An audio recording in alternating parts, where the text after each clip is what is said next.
Good morning to all of you. चलिए अपना topic continue करते हैं। कल हमने अजातशत्रु के बारे में पढ़ा था कि उसके समय जो 4 बौद्ध संगतियाँ हुई थी उसमें से पहली जो है वो अजातशत्रु के शासनकाल में हुई। अब आगे पढ़ते हैं उदयन के बारे में, जो कि अजातशत्रु का पुत्र था और उसने अजातशत्रु की हत्या कर दी थी।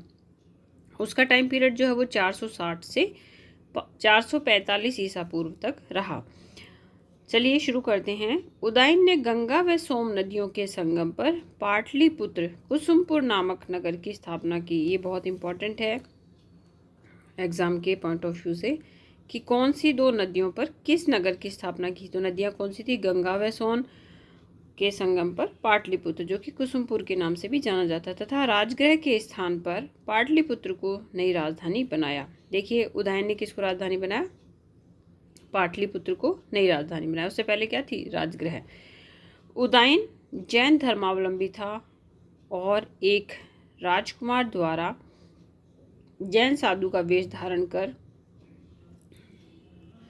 उदयन जो है वो जैन धर्मावलंबी था, तो एक राजकुमार था और उसने जैन साधु का वेश धारण कर उदयन की हत्या कर दी। उदयन के पश्चात उसके 3 पुत्र अनिरुद्ध, मुंडक और नागदशक या नागदर्शक शासक बने। दशक के का नाम भास के नाटक स्वप्न वासव दत्ता में भी मिलता है। तो देखिए अगर हम नेट की तैयारी करते हैं या फर्स्ट ग्रेड स्कूल लेक्चरर या असिस्टेंट प्रोफेसर की तैयारी करते हैं तो उसमें इस तरह के क्वेश्चंस आते हैं कि दशक का नाम जो है, नागदशक का नाम स्वप्न वासव दाता में क्या मिलता है, इस तरह से क्वेश्चन आते हैं। ठीक है, तो नागदशक जो है उसे क्या कहा गया है? दशक। अब आगे हम देखेंगे कि बिंबिसार का साम्राज्य विस्तार, कि किस तरह से बिंबिसार ने साम्राज्य का विस्तार किया था। और ये जो नागदशक था इसी की हत्या करके शिशुनाग ने जो है वो किस वंश की स्थापना करी थी? शिशुनाग वंश की स्थापना की।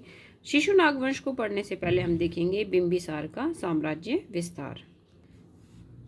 अब देखते हैं कि मगध साम्राज्य के विस्तार की दिशा में बिंबिसार का पहला कदम था काशी राज्य को प्राप्त करना। देखिए अब ये क्वेश्चन भी आया कि मगध ने सबसे पहले किस राज्य को जीतकर अपने उसमें मिलाया था साम्राज्य में, तो वो था काशी, जो कि उसे दहेज के रूप में प्राप्त हुआ था। बिंबिसार का दूसरा जो महत्वपूर्ण कदम था वो अंग राज्य की विजय था और अंग पर अधिकार करके अपने पुत्र अजातशत्रु को वहां का शासक बनाया। तो देखिए उसने पहले काशी को ले लिया, अब अंग को ले लिया। इस प्रकार बिंबिसार को मगध राज्य में काशी व अंग राज्य को मिलाने का श्रेय दिया जाता है। और बिंबिसार का जो साम्राज्य था वो 300 योजन तक फैला हुआ था। अब दो राज्य जो है उसने मिलाए हैं, ये आपको ध्यान रखना है। कौन कौन सा? काशी और अंग को मगध में किसने मिलाया था? बिंबिसार ने। क्वेश्चन ऐसे भी आ जाता है कि अंग को जीतकर बिंबिसार ने किसे वहां का शासक नियुक्त किया? तो अंग किसका था? अजातशत्रु। ऐसे अजातशत्रु और ऐसे अंग, इस तरह से हम ध्यान रख सकते हैं। फिर देखते हैं शासन प्रबंध। बौद्ध ग्रंथों के अनुसार बिंबिसार एक कुशल प्रशासक था और उसका शासन सुव्यवस्थित था। वह शासन प्रबंध के मामले में एक कठोर व्यक्ति था। संपूर्ण राज्य का सर्वोच्च पदाधिकारी जो राजा होता था। प्रांतों व गांवों को स्थानीय स्वशासन का अधिकार प्राप्त था। गांव में ग्राम सभाएं शासन चलाती थी और गांव का मुखिया ग्रामिक कहलाता था। देखिए वैदिक काल में अगर हम बात करें तो वहाँ पे ग्रामणी है और यहाँ पे ग्रामिक है, ये अंतर है दोनों में। प्रांतों का शासन उपराजा के पास होता था। उपराजा की नियुक्ति राजा द्वारा की जाती थी और उपराजा को अपना मुख्यालय प्रांत के मुख्य नगर में रखना पड़ता था।